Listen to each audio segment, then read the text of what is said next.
2 tomato घेतलेले आहेत, ते कापून घेऊया। आता बारीक कापून घ्यायचं म्हणजे लवकर भाजतात टोमॅटो आणि चांगले भाजतात। टोमॅटो कापून धुवून घ्यायचे म्हणजे बिया निघून जातील। 2 चमचे तेल तापवलेलं आहे। 1 चमचा हरभरा डाळ, 1 चमचा उडीद डाळ, ते गुलाबी रंगावर भाजून घ्यायचं। गॅस मंद ठेवायचा, डाळी करपू नाही द्यायच्या।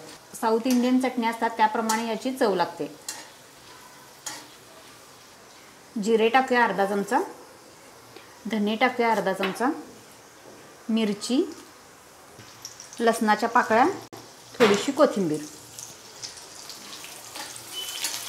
भाजून घेऊया। डाळी करपू नाही द्यायच्या, नाहीतर चव चांगली नाही येणार।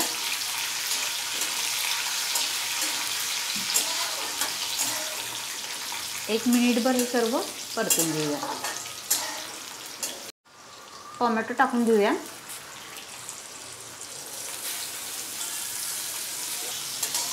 टोमॅटो पण तेलावर 1-2 मिनिट परतून घेऊया।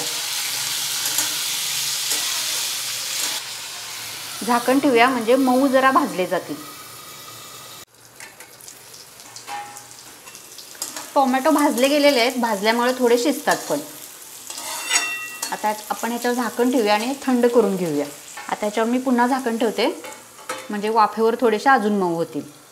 टोमॅटो थंड झालेले आहेत, थोडंसं मीठ घालूया आणि हे जास्त बारीक नाही वाटायचं, थोडंसं जाडसर वाटायचं। डाळ दाताखाली आली की चटणी चांगली लागते। पाणी नाही टाकायचं, पाणी न टाकता वाटायचं। लागलंच तर 1-2 चमचे अगदी थोडंसं पाणी टाकायचं। टोमॅटो असे जाडसर वाटून घेतलेले आहेत। आता त्याच कढईमध्ये आपण फोडणी करून घेऊया। चटणीवर फोडणी टाकून घ्यायची। मोहरी तडतडली की जिरे, तीळ अर्धा चमचा, हिंग,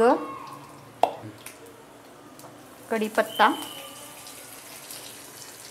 कोथिंबीर, अशी फोडणी आपण चटणीवर ओतून घेऊया।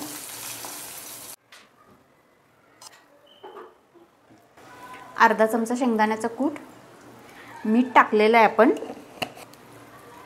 थोडीशी मिक्स करून घेऊया।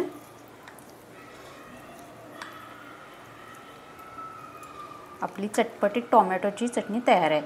साऊथ इंडियन चटणी असतात त्याप्रमाणे चवीला लागते ही।